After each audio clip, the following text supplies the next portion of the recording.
I cannot believe it, but the finale of Bleach 1000 Year Blood War Cour 3 has come and gone, and it's time to break down and analyze how the final 2 episodes of the season compared to the manga. Episode 39, titled The Visible Answer, is named after chapter 661, and it adapts content from chapter 647 and material spanning from chapters 655 to 659. There is just under 4 chapters worth of content in this episode, with some considerable anime exclusive additions. There are quite a few new scenes and dialogue which pads out the manga. Episode 40, titled My Last Words, is named after volume 72 of the manga, and this adapts content from several chapters, including stuff that wasn't shown in earlier episodes.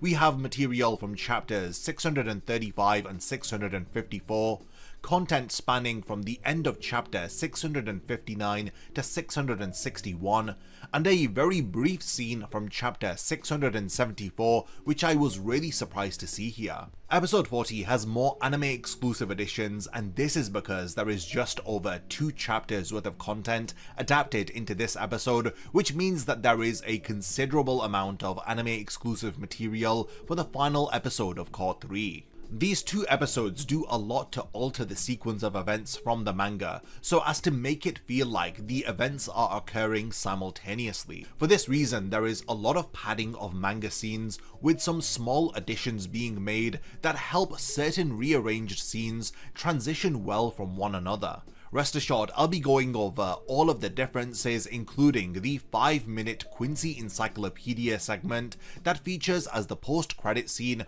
of episode 40. This segment is the return of an old omake from the 2004 anime that used to appear at the end of episodes. Here we do learn some new information about the Quincy from 1000 years ago, so definitely stick around until the end of the video to find out more about that. I'm going to refrain from talking about scenes which are one-to-one adaptations from the manga, and I will solely be focusing on what has been cut, changed and added to the anime. There is an insane amount of stuff to cover in this video, so without further delay, let's dive into my manga versus anime comparison for episodes 39 and 40 of the Bleach 1000 Year Blood War arc anime. We got really tired of the same old boring anime shirts, so we decided to launch Getsuga.com with the aim of creating designs inspired by our favorite anime and manga. We came up with designs that look cool and represent all of our favorite stories. Check out the latest Instinct collection, which features some amazing designs like this Frosted Heavens design inspired by Toshiro Hitsugaya, or this Instinct design inspired by Holo Ichigo, and my personal favorite, which is the Heart design, which was inspired by Ukiura Shifa. Do not miss out, go to Getsuga.com and wear your favorite stories. So episode 39 begins with an anime exclusive scene before the opening song, and this lasts for about 40 seconds. Essentially, it shows Mimihagi still releasing from the body of Ukitake, with Mimihagi dispersing out into the atmosphere. We can see that the release of Mimihagi is gradually slowing down, and then we cut to the shot of Yuhobak, who is deep in his slumber. We pan out as he is sat in his throne room as the episode cuts to the opening song. Immediately after the opening song, we adapt manga content from page 10 of chapter 659. Now, page 13 of chapter 659 is entirely cut from the anime, and this entire page is about those collapsed chips which have been entirely cut from the anime. So when Uryu is accused of being a traitor, the manga has Hashward explain that he had found these various different chips located within areas of Varavelt. He explains that he actually found a lot of them. Uryu states that he doesn't recognize them, as Hashward explains that he recognizes the mechanism that was used within these chips, explaining that they have a mechanism that breaks down and diffuses reishi, which is a mechanism very similar to the one used for the Sanrei glove, the one that apparently Soken Ishida had stolen. Also, the first panel of page 14 of chapter 659 is not adapted, as this is where Hashward questions what Uryu was trying to do planting these all around Varavelt. Instead of this, the anime alters all of this to some new dialogue between Hashward and Uryu. So after Hashward explains that it's very troubling to see the future, he He insinuates that he knows about Uryu's true motives, as Uryu questions did he see that he had become a traitor with his vision. Hashwald then asks why would he say this, as he hasn't explained anything yet. The anime exclusive dialogue is where Hashwald states, "Did you confess your true intentions because you felt you could not hide them in front of His Majesty's power?" The anime then cuts to manga content with Uryu saying that that is a false accusation, as the rest of page 14 of chapter 659 is adapted, where Hashwald begins to draw out his sword. Following this, material from chapter 647 is adapted, as we see pages 8 to 12 adapted. Now during this we do have some new dialogue from Siphon, and this is where she tells Gerard to get out of the way as they have no time to be talking, and this happens before Renji attacks Gerard. Now after Renji appears, we do have an anime exclusive scene, as Rukia has some new dialogue expressing her relief that Renji is safe. We then get a flashback of the Vizards finding Renji's body after his fight with Uryu. Love notes that the attack against Renji has completely pierced through the chest, as Hachi notes that the injury is remarkably clean, but it is not fatal. Hiyori then urges Hachi to make a large-scale healing spell in order to heal Renji. So there you have it. This anime exclusive scene explains how Renji had recovered following the Uryu fight, and how he was able to appear here and confront Gerard. As we cut back to material from chapter 647, we do get a new scene here of Gerard pushing back Zabimaru. So pages 12 to 13 of chapter 647 are adapted, as we then cut to chapter 656, which is centered around Askin. Now this episode does a lot of chopping and changing between Askin and Gerard. Now because the order of events has been changed, the first and second page of chapter 656 is pretty much cut from the anime. And this is where Askin comments on Gerard finally using his Shrift ability, as he sees the giant Gerard towering over Varvelt. So in the anime, Gerard has just blocked the path of the Shinigami, not allowing them to progress, but in the manga he had already used his Shrift to become a giant. So yeah, pretty much the rest of chapter 656 is faithfully adapted until the end. This is where Orihime and Chad arrive and they succumb to reishi poisoning, and then Yoruichi intervenes and she uses her Shunko Raijin Senke. This segment featuring Yoruichi's attack is adapted all the way up until page 3 of chapter 657, as the anime then cuts back to Gerard Valkyrie, as material from chapter 655 is adapted. But before this, we do get some new dialogue between Renji and Gerard, and this is while Renji is knocked on the ground. This serves to expand upon material from the first page of chapter 655. So Renji tells Gerard not to get cocky, and if he actually had thought that this many Gote 13 captains had gathered just to fight him. He explains that there is no way that he could win on his own against them. Gerard questions if he really thinks that he can't win. He then states that he will defeat all of them, as that would be considered a miracle. Then material from pages 1 to 5 of chapter 655 are adapted, where Gerard questions whether if they know when miracles happen. So after Byakuya uses his Zenbon Sakura petals to take out Gerard, we then cut to chapter 657. So before we return to the Askin fight, we do get a brief anime exclusive scene here, as it shows that earthquakes and tremors have started to happen again, as we see a collapsed Shunsui with Nanao reacting to the shaking. Yoruichi is also seen to be reacting to the shaking of reality. Then we have page 5 of chapter 657, which is somewhat adapted, as Yoruichi's dialogue to Orihime from this page is altered. In the anime, Yoruichi tells her to hurry and heal herself and then head to the main castle, stating that if they don't stop Yhwach as soon as possible, then the world will come to an end. In the manga, however, she tells Orihime to heal herself, and then when she has calmed down, to heal Ichigo and Chad, as she tells them to go ahead. These two panels of where Orihime asks Yoruichi what about her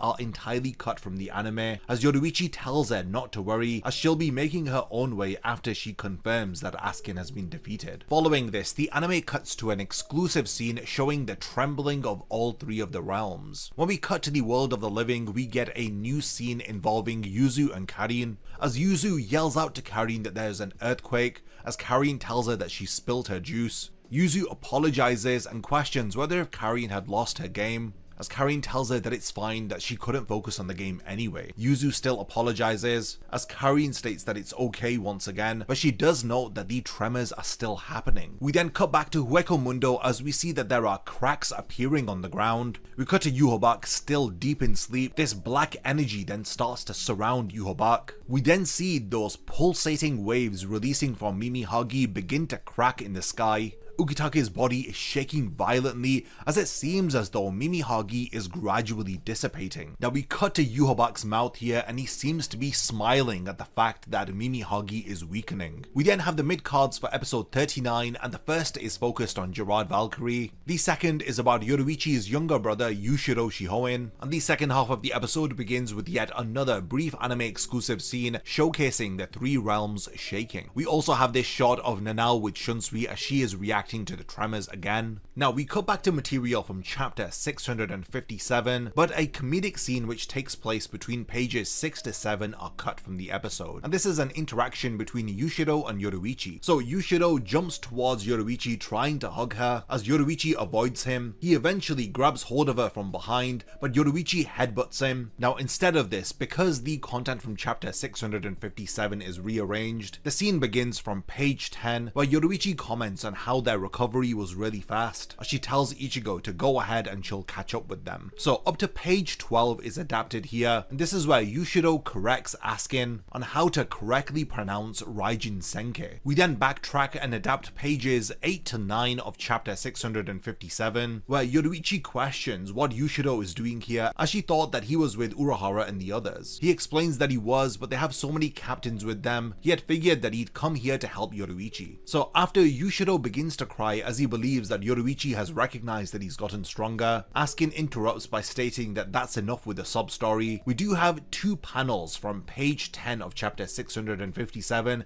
which have been cut because of all of the rearranging of content. This is where Yoruichi says that it seems as though he wasn't paying close enough attention. Just because a child is crying, it doesn't mean that it's a sub-story, as Askin corrects himself stating then that's enough with the non-sub-story. Again, it's redundant content that didn't need to be adapted, so it's nothing major. So following this, pages 12 to 15 of chapter 657 are adapted, and this is where Askin misidentifies Yushiro as a young lady, as Yushiro then charges at Askin, repeatedly punching him before he releases his Shunko Bakuen Muso. We then return to the Gerard Valkyrie fight as we adapt material from chapter 655. And this is all the way up until the double spread across pages 8 to 9, where Gerard reveals his gigantic form after using his Shrift the Miracle. We then have this brief anime exclusive scene as Rangiku is running with Hanataro, but then she stops and watches the towering Gerard from a distance. As we then cut back to content from chapter 655, as pages 10 to 14 are adapted of the Gerard fight, but amongst them there is an anime exclusive scene here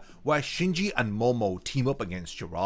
So Momo uses a couple of Kido to set off a detonation near Gerard's legs, and then Shinji uses Urahara's signature Kido spell, which is Hado 91 Senju Koten Taiho, and he fires this at Gerard's head. Momo then fires a blast from her Zanpakuto into Gerard's mouth. Now while it seems as though their teamwork was effective, they simply end up getting swatted away by the oversized Gerard. So following this anime exclusive scene, we have pages 15 to 17 of chapter 655 adapted. Now all of this is faithfully done, with the addition of a brief anime exclusive scene where Soifon activates a Bankai attempting to fight Gerard, but she is swatted away alongside Byakuya. So content from chapter 655 ends where Gerard tells them not to lament, because no matter how much they lament, there will be no miracle for them, as we see the bodies of Renji and Rukia laying unconscious in the rubble. We then see the final 2 pages of chapter 657 adapted. This is following the aftermath of Yushiro's attack, and then we continue with the Askin fight as the first 6 pages of chapter 658 are adapted. This is where Askin explains that he has become immune to their Shunko as Yushiro is taken out, as he tells Yoruichi that it has taken longer than he had expected for them to comprehend his ability, as he tells her that that is fatal. We then cut to the final scene of the episode, and this is between Hashward and Uryu. So after Uryu says that that's a false allegation, we have some anime exclusive dialogue between them where Hashward states that these are the words of one who cannot see the scales of the balance. Uryu asks what does he mean, as Hashward states that the time has come for the truth to be revealed, as he tells him that he needs to prove to him that he is here as Yhwach's successor. Then the rest of the material from chapter 659 all the way up until the end is adapted, where Ichigo arrives and confronts Uryu. The episode then ends as we cut to the credits. Now episode 39 does have a fascinating post-credit scene, and it's of Isshin and Ryuken as they are stood in front of the grave of Kanai Kategiri, the late wife of Ryuken and the mother of Uryu. Isshin says that he guesses Ryuken had found the grave, as Ryuken asks what does he want, as Isshin explains that he had decided to follow him after he had realized that Ryuken was going to leave for Vaharvel. So that's how episode 39 ends on this amazing post-credit scene. Let's now dive into the manga versus anime comparison of episode 40. So before the opening song, we briefly recap the moments from the end of episode 39 where Ichigo appears in front of Uryu, and this is from the last 2 pages of chapter 659. Then we cut a material from chapter 660 which shows the arrival of Orihime and Chad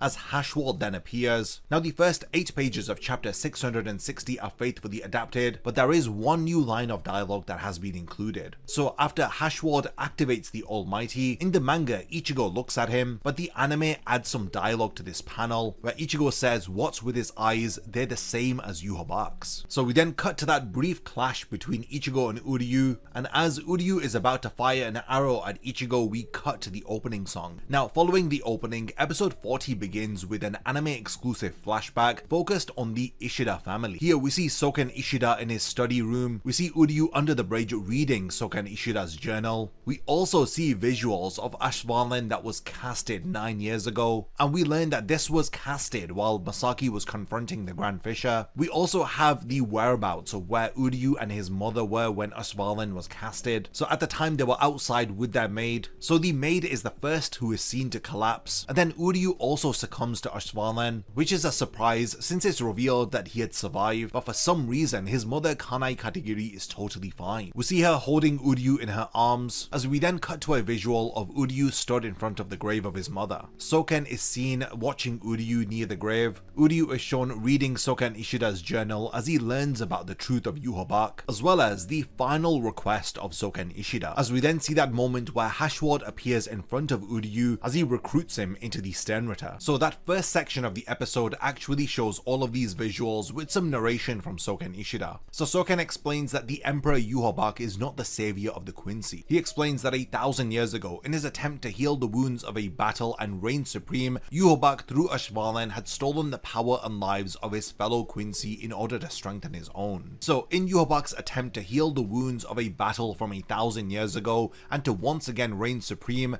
Yhwach had casted Ashvalan and he had stolen the power and lives of his fellow Quincy in order to strengthen his own. It was at this point that Soken Ishida had come to realize that Yhwach cannot forgive a world that had abandoned the Quincy. Soken explains within his journal that Yhwach will return to bring an end to the world that should not exist. He then urges all Quincy in the present time that they bear a responsibility, that when the time comes they must stop Yhwach, and they must do this with pride in order to protect those who love the world. Now we then cut to visuals of Ichigo versus Uryu, with Uryu monologuing to himself that this is why he had decided that he will draw closer to Yhwach, and by proving himself to him he will be able to slip past his watchful eyes, and then he will commence his true plan. Now it's not revealed what Uryu's true plan is within the anime, as within the manga it had involved those collapsed chips, but since all of that has been cut from the anime, his true plan has yet to be told to us. So we then have this anime exclusive battle sequence which expands upon the fight that Ichigo and Uryu have in chapter 660, as it matches up with page 8 of chapter 660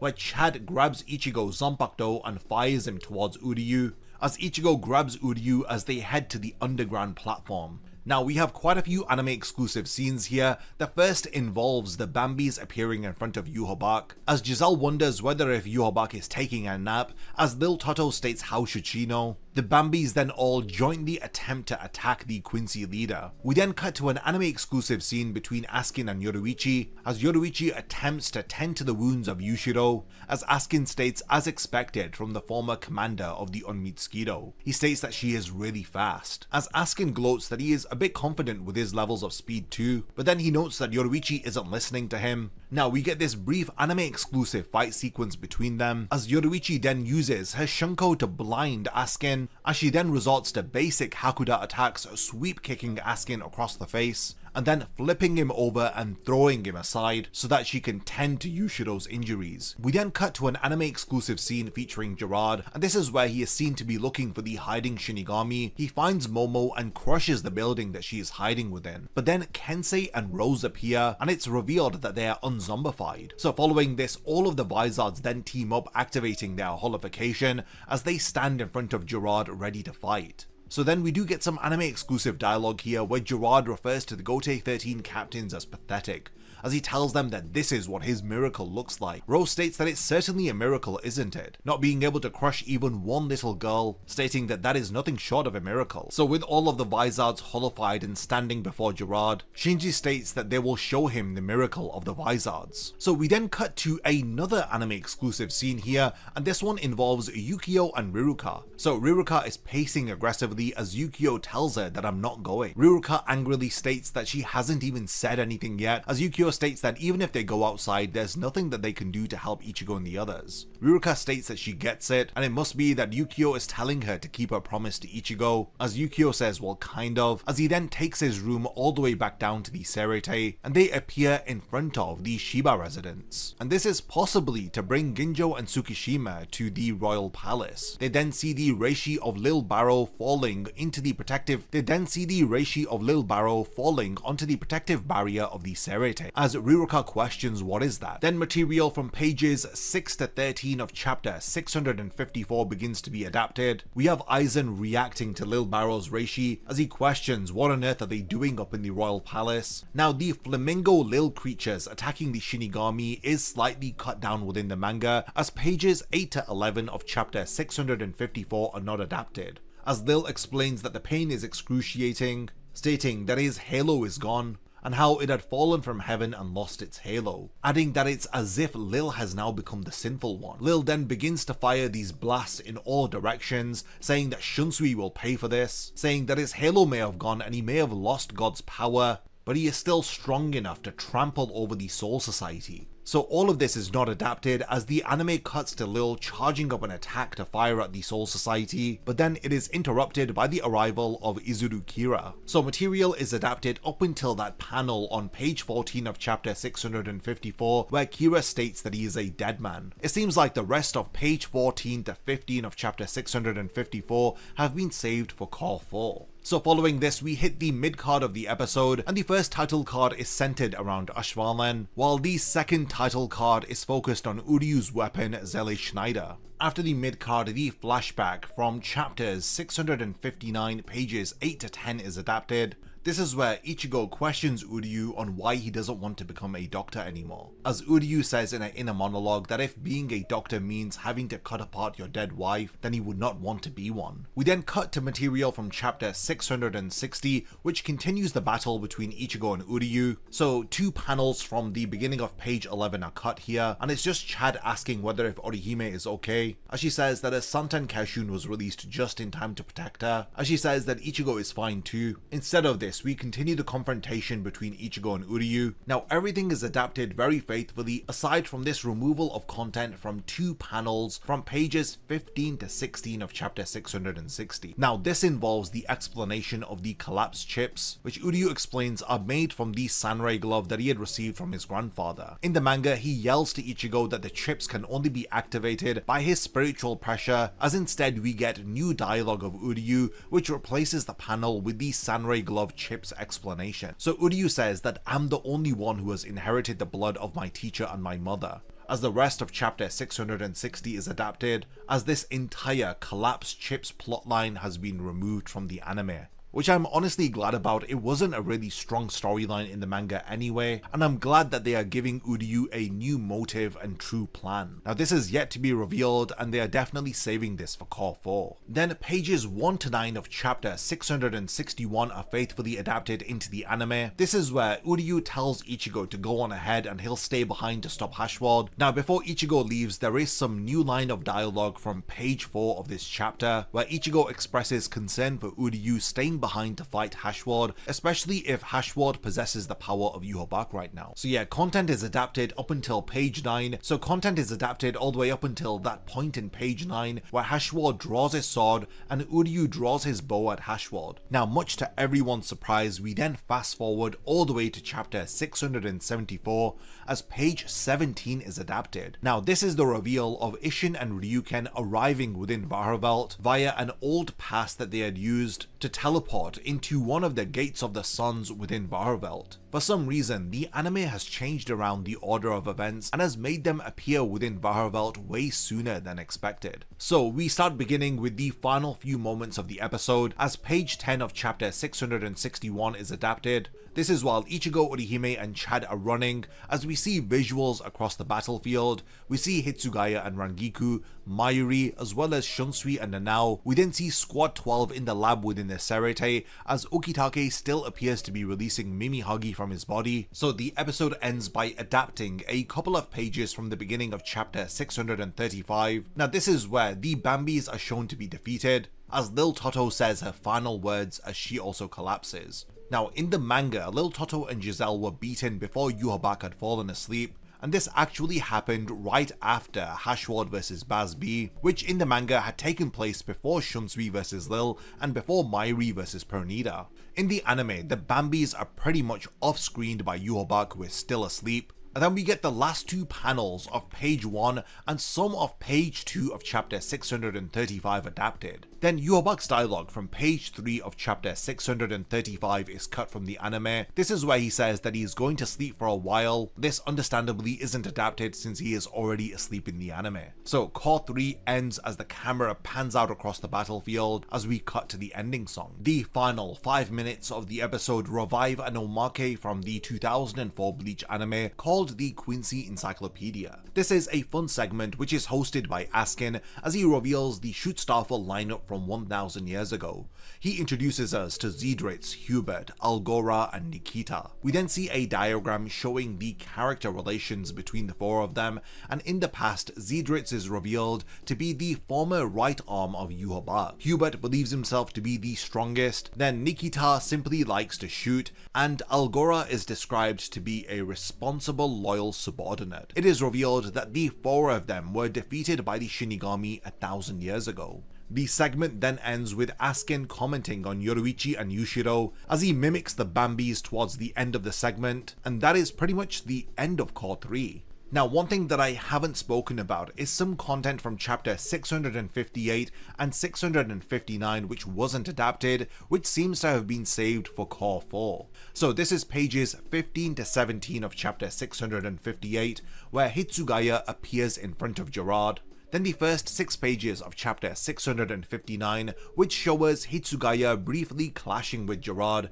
as he activates his Bankai Daiguren Hyorin Maru. Like I've mentioned, this hasn't been cut, it's just been saved for Cour 4, as the episode did tease some still shots of Hitsugaya, promising that we are going to be seeing him again in the final season of the anime. Well, there you have it, that was my final manga versus anime comparison for Cour 3. This was covering episodes 39 and 40 of the 1000 Year Blood War arc anime. Looking at the numbers, Cour 3 has adapted material spanning from the midpoint of chapter 609 to the midpoint of chapter 661, covering roughly 52 chapters worth of content. This is notably less than the 62 chapters which were adapted in Cour 1 and the 67.5 chapters in Cour 2. What's particularly exciting is that this leaves only 25.5 chapters of manga content remaining for Cour 4. This means that we can expect over 57% of the final core to be completely new material. This is over 7 episodes of runtime or 40 chapters worth of manga content. The implications for this are massive for what's coming in Core 4. We still have major events to look forward to, like Yoruichi's remaining battle with Askin, Urahara and Kenpachi's Bankai reveal, Hitsugaya's adult transformation, and the rest of the Gerard and Askin fight. With Ryuken and Ishin arriving at Varavelt much earlier than in the manga, and the anime's decision to remove the Reishi collapse chips from Uryu's plan, it seems clear that Kubo is taking this opportunity to significantly expand upon the rushed final chapters of the manga. They've also given Uryu a completely new plan which is yet to be revealed, and it's somehow going to be linking back to Soken and Ryuken. Then you have the presence of Riruka and Yukio at the Shiba residence, which also hints at the early return of Ginjo and Tsukishima, suggesting even more expansion which is yet to come. The anime continues to masterfully weave new content into the existing narrative, from the brilliant explanation of why Yhwach didn't immediately destroy the worlds after absorbing the Soul King, to the expanded roles of characters like the Vizards and Soifon. The addition of the Quincy Encyclopedia also provided some interesting new lore about Yhwach's original Schutzstaffel, showing just how committed the anime team is to giving us new information about the world of Bleach. I have really enjoyed keeping all of you up to date with my episode reviews and the manga vs anime comparison videos, so if you have enjoyed the content, then please do subscribe to the channel and stick around for even more regular Bleach content. Please do leave your suggestions for what videos you would like to see uploaded to fill the space between Core 3 and 4. I really am looking forward to reading all of your comments for the finale of the third part of the 1000 Year Blood War arc anime. And lastly, thank you for making it to the very end of this video, and I cannot wait to see you in my next Bleach video. A massive thank you goes out to all of my amazing Patreon supporters for helping to make this video possible. If you also want to support the channel and see your name in the end of my videos, then check out my Patreon, which has loads of perks like early video access and so much more. Thank you for sticking around till the end of the video, and whatever you contribute will mean a lot to me.